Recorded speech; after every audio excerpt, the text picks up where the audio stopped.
जळगाव शहरात धक्कादायक घटना समोर आली आहे। एका 22 वर्षीय तरुणीने ती राहत असलेल्या भाड्याच्या खोलीत गळफास घेत आयुष्य संपवलंय।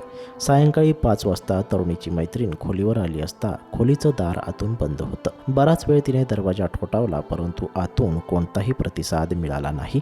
त्यानंतर तिने खोलीच्या मागच्या दरवाजातून डोकावून पाहिलं असता तरुणी तिला गळफास घेतलेल्या अवस्थेत दिसून आली।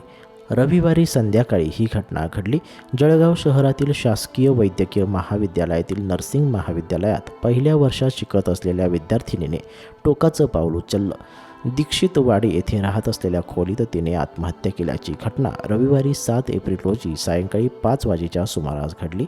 तिच्या आत्महत्येचं कारण अद्याप समोर आलेलं नाही।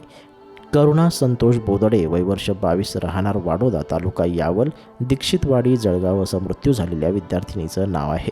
मिळालेल्या माहितीनुसार जळगाव शहरातील शासकीय वैद्यकीय महाविद्यालयातील नर्सिंग महाविद्यालयात पहिल्या वर्षात करुणा बोदडे ही तरुणी शिकत होती।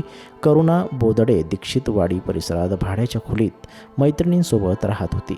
दरम्यान तिच्यासोबतच्या सर्व मैत्रिणी या गावाला गेल्या होत्या, त्यामुळे रविवारी 7 एप्रिल रोजी करुणा खोलीत एकटीच होती।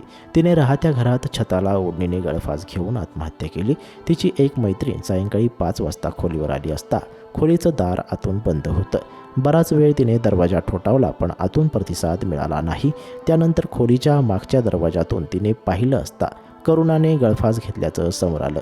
या घटनेची माहिती जिल्हा पेठ पोलिसांना देण्यात आली।